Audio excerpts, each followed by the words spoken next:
Então vamos lá.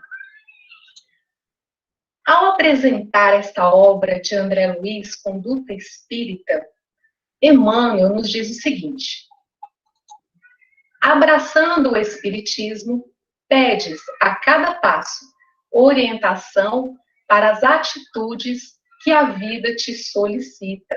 Então, diante das diversas circunstâncias da vida, das situações que se apresentam, nós somos chamados a tomar posição e a escolher qual a conduta que nós vamos tomar.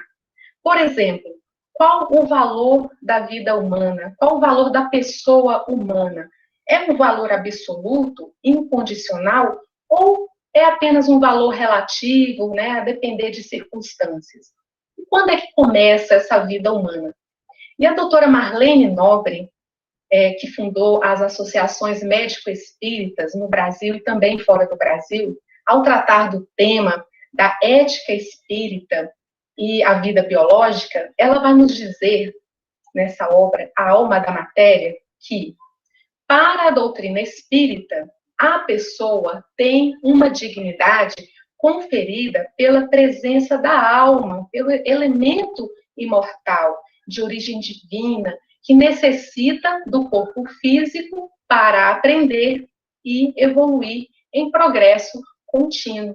Então, para a ética espírita, não importa se o ser está consciente ou não, se é um feto que está dentro da barriga da mãe, ou se é um doente acamado que esteja em estado de coma, se possui um corpo perfeito ou deficiente, ele é uma pessoa e, como tal, deve ser respeitado pelo que ele é na sua essência, um espírito imortal.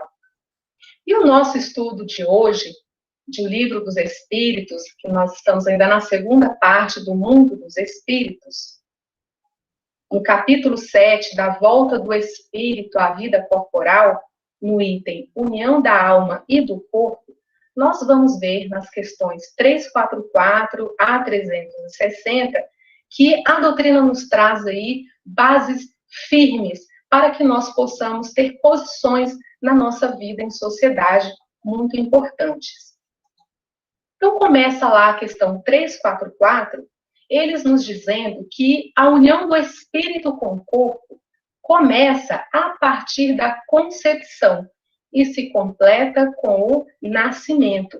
E esse termo concepção aqui pode ser facilmente substituído pela palavra fecundação ou ainda por fertilização, que são palavras aí mais modernas que a medicina usa para falar do momento do encontro do espermatozoide com o óvulo feminino, gerando então o embrião humano.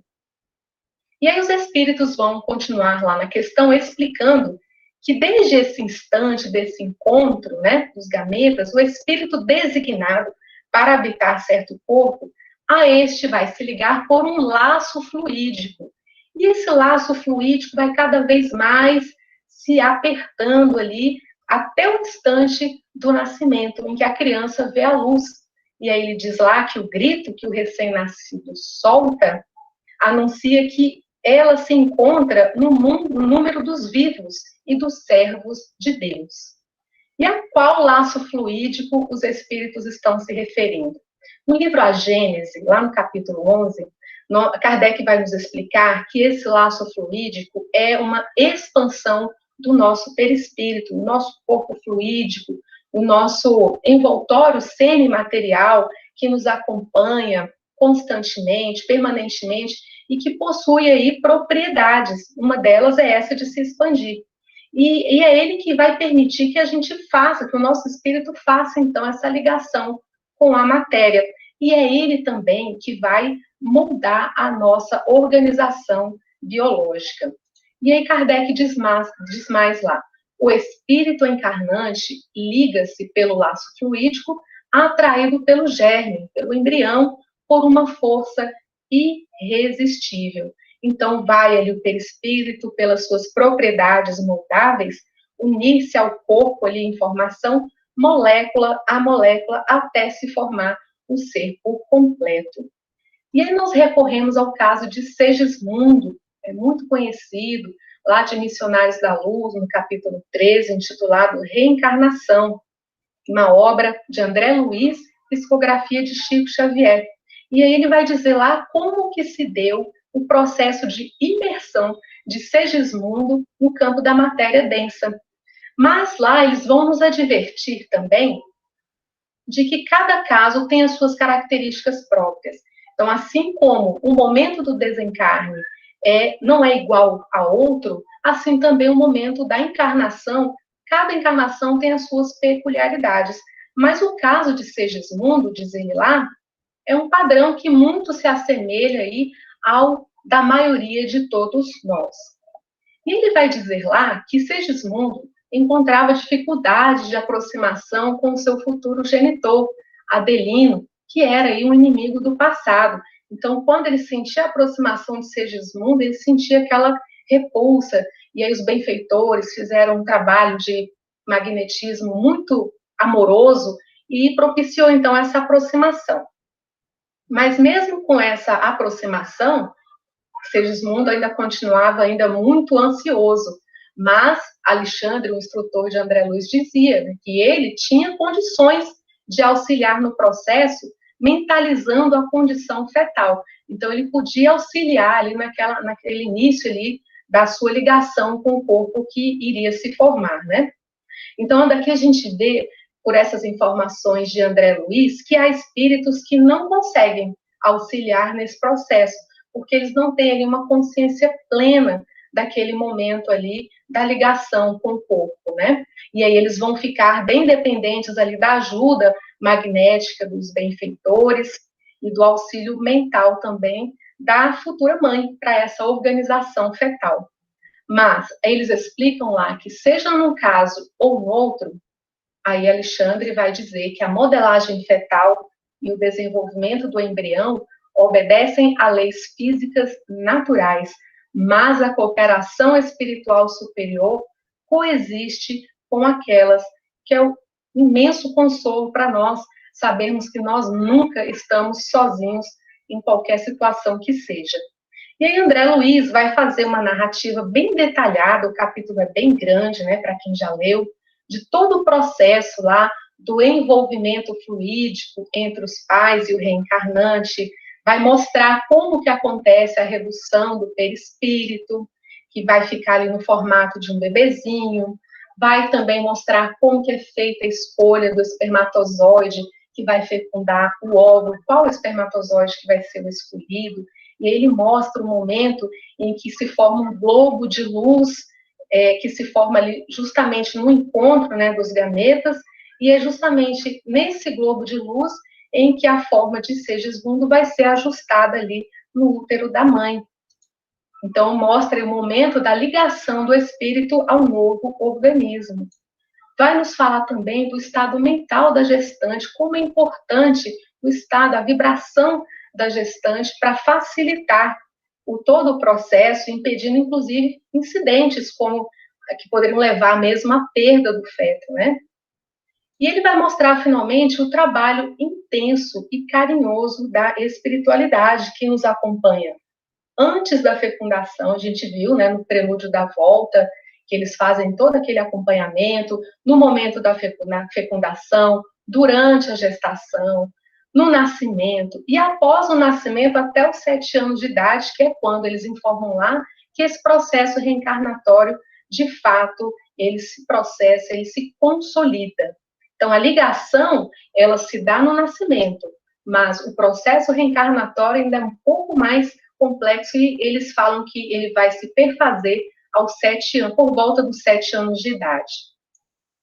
Então, nós vamos ver lá no Livro dos Espíritos que, iniciada a união de um espírito com o corpo, não pode haver substituição por outro espírito, mesmo em caso de recuo do reencarnante. Então, imaginemos que Segismundo tivesse desistido, recuado, porque ele estava muito ansioso, com medo de falhar. Suponhamos que ele tivesse desistido. Então, a gestação de Raquel ela não iria adiante pela própria vontade do espírito, porque esses laços ali durante a gestação, eles são muito frágeis e eles podem se romper facilmente. Por isso é que existe aí todo esse trabalho da espiritualidade para tentar o máximo possível ali fazer com que aquela ligação permaneça ali até a hora do nascimento. E se o corpo que o espírito escolheu morre antes do nascimento, ele escolhe outro. É o que eles dizem lá na questão 346, e vão dizer que isso acontece geralmente por imperfeições da matéria. Mas como a gente vê lá no capítulo 13 de Missionários da Luz, é um período delicado, como a gente já disse, que exige aí cuidados, né, magnéticos dos espíritos benfeitores, mas nem sempre eles conseguem êxito, né? Em razão das condições vibratórias dos pais, pode ser que essa gravidez não vá adiante. A partir da concepção, começa o espírito a ser tomado de perturbação progressiva até o nascimento. Então, ele ainda não está encarnado, mas apenas ligado. Então, esse estado é uma espécie de sono, eles fazem essa comparação lá, e que vai aumentando esse estado de perturbação quanto mais próximo do nascimento vai chegando. Então, as ideias, as lembranças, as faculdades do espírito eles vão ficando apagadas ali. E Emmanuel, em O Consolador, vai nos lembrar também que os espíritos mais lúcidos gozarão de maior liberdade até a consolidação total dos laços materiais com o novo nascimento na esfera do mundo. Então, vai depender também das condições do espírito que vai encarnar. Quanto mais lúcido, as suas faculdades vão sendo mantidas ali até mais próximo do nascimento.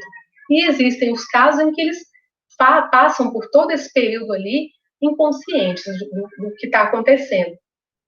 Mas, após o nascimento, o espírito reencarnante vai recuperando aos poucos as suas faculdades, as ideias vão voltando, as suas capacidades, né, com o desenvolvimento dos órgãos ali que vão proporcionar ali as suas manifestações. Então, ele não perde as suas faculdades, né, elas ficam apenas ali latentes durante esse período. E a gente vai ver como é o desenvolvimento delas também na infância e para estudos posteriores. E a encarnação em um corpo que morre pouco depois de nascido, as mortes prematuras que a gente vê tanto, né? Eles dizem lá que o ser, neste caso, ele não tem consciência plena ainda da sua existência. Por essa razão, a aprovação ou a expiação, né, o processo de reeducação vai ser mais forte para os pais. Mas pode sim ser que o espírito sabia dessa condição e ele precisava passar por ela. Então, pode ser também que isso constitua para ele uma prova ou uma expiação, um processo reeducativo aí para o seu espírito. E sobre isso, nós temos o caso de Júlio, lá entre a terra e o céu, onde o renascimento malogrado dele teve o efeito de um remédio curativo. Então, eles nos explicam lá que Júlio desencarnou prematuramente por 2 vezes. E na segunda vez, ainda nesse reajuste lá do seu perispírito, muito lesionado ainda em razão do cometimento do suicídio, então ele faleceu alguns meses após a sua encarnação. Então, aquilo que aparentemente era um mal, na verdade, era um efeito muito salutar ali para o seu crescimento espiritual. Se a gente se lembrar também dos fetos anencéfalos, né, onde alguns vivem aí poucas horas, às vezes dias após o nascimento, a constituição do cérebro é incompleta, geralmente é a parte mais primitiva, mas aquelas funções básicas instintivas, elas são mantidas. E nós sabemos que as leis divinas, elas não falham, né? Então, nada acontece por acaso e nem sem utilidade providencial. Então, há certamente ali uma necessidade para aqueles espíritos que se ligam a esses fetos, a esses organismos, e ainda que seja por pouco tempo. Então, alguns estudiosos, inclusive a doutora Marlene Nobre, que a gente citou, eles dão a sua opinião a respeito e dizem que para o espírito é uma forma aí de reajuste, né, do seu corpo espiritual, um preparo para futuras encarnações. Então, nada é sem valor na obra de Deus. Tudo tem um sentido e uma razão. E com relação aos natimortos, questão 355 e 356. Então, os espíritos vão confirmar aquilo que a ciência já reconhece, que pode haver, sim, a formação de um corpo no útero da mãe, sem a expectativa que ele venha a viver após o nascimento. Então, eles nascem sem vida. Isso ocorre como provação tanto para os pais quanto para o espírito que pretendia nele habitar. E é interessante que entre esses natimortos pode haver casos em que não havia espírito ligado àquele corpo. Aí a gente se pergunta, como é que realiza então ali a aglutinação das moléculas para a organização da matéria, já que não há ali o espírito, o agente diretor ali do processo. Aí André Luiz nos fala que nesses casos em que há formação fetal sem a presença de entidade reencarnante, o fenômeno obedece aos moldes mentais maternos. Então, lá em Evolução em Dois Mundos, no capítulo 13, capítulo Gestação Frustrada, ele vai nos dar um exemplo de uma mulher que está em reajuste das suas funções reprodutivas e genésicas em razão de acontecimentos de vidas passadas. Aí, nessa atual, ela passa pela provação de desejar muito ser mãe e não conseguir. Então, a gente vê que, à luz da vida espiritual, nós vamos encontrar as explicações para aquilo que a vida aqui na matéria ainda é muito limitada. E o aborto provocado, o aborto intencional, né, que é quando a gestação teria sido exitosa, ela teria tido sucesso, mas é interrompida pela prática do aborto. Aí o Espiritismo vai nos mostrar, nos revelar a preexistência da alma, um processo reencarnatório que começa aí bem antes do nascimento, né, nos mostrando aí que aquele ser em desenvolvimento lá no ventre materno, mesmo ainda que incompleta ali a formação biológica, mas ele está ligado a um ser independente, que tem consciência própria. E mesmo do ponto de vista biológico, a ciência material, ela já reconhece no feto ali uma identidade genética própria e reconhece, inclusive, uma memória que pode depois ser resgatada. Então, esse feto, ele não é um apêndice materno, ele não faz parte do corpo da mãe, ele precisa do corpo da mãe para se desenvolver. E aí os espíritos, na questão 358, eles foram categóricos. Há crime sempre que transgredis a lei de Deus. Então aqui a gente percebe que eles não se referiram à lei humana, à lei transitória, mas à lei eterna, à lei imutável de Deus. E qual seria a transgressão, então? Eles nos falam lá que é impedir uma alma de passar pelas provas a que serviria de instrumento o corpo que se estava formando. Então, à luz do Espiritismo, o aborto não somente impede a vida orgânica, como também ele faz ali o abortamento da expectativa de um espírito reencarnante, né, que tinha ali a esperança naquela nova vida. E ao tratar do aborto criminoso, André Luiz vai nos apontar algumas consequências infelizes também, além daquela que nós já citamos, né? Ele vai dizer o seguinte, que pode haver o desenvolvimento de processos obsessivos, porque o espírito que teve o seu organismo abortado, ele pode se revoltar com aquela situação, ele pode não perdoar e vir a desenvolver ali um processo obsessivo, não só contra a mãe, mas também contra aquelas pessoas envolvidas, e é sempre um processo muito doloroso. Para a mãe, pode haver traumas no corpo físico e no espiritual também, com implicações aí em reencarnações futuras. Então, ela pode, até mesmo nessa existência, já ter dificuldades para engravidar, e em vidas futuras também, em outras reencarnações, ela pode também trazer marcado aí no seu perispírito e padecer aí dessas dificuldades de engravidar. Também ele fala para nós em alterações no campo nervoso, com inquietantes modificações da personalidade. Então, são os problemas aí, como ansiedade, depressão, decorrentes da crise de consciência que os nossos erros nos impõem, né?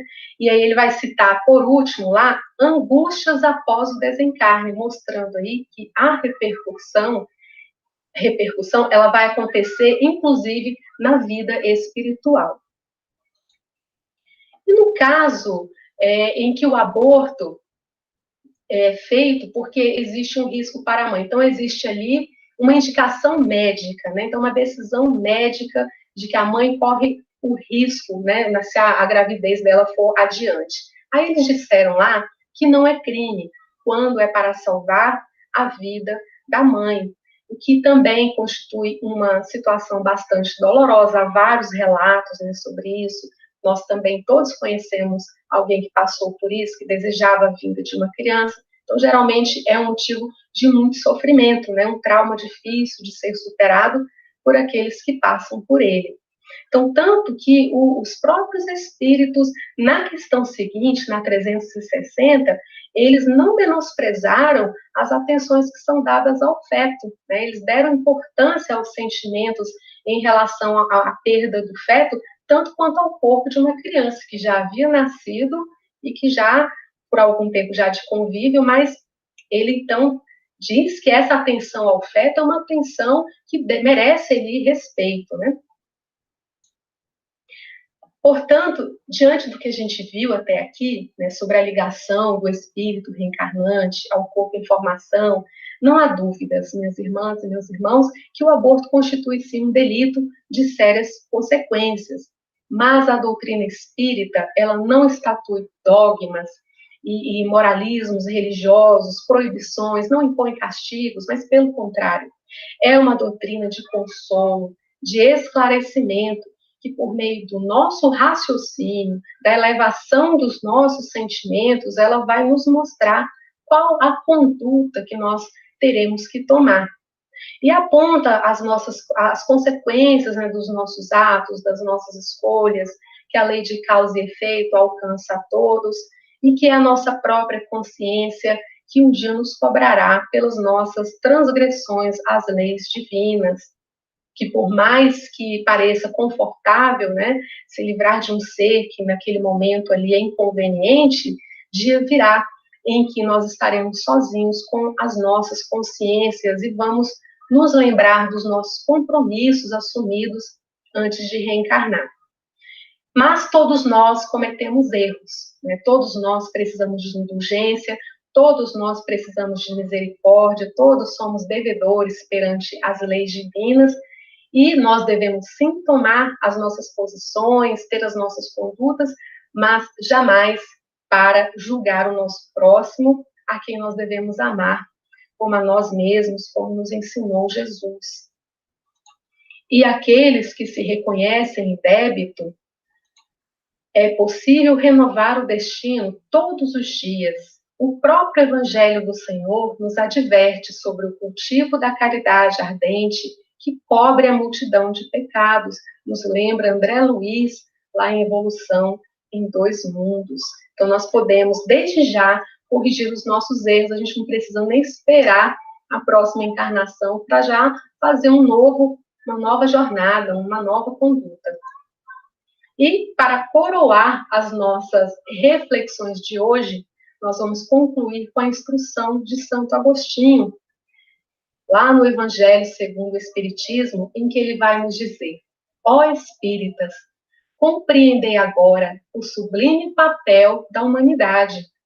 Quando produzis um corpo, a alma que nele encarna vem do plano espiritual para progredir.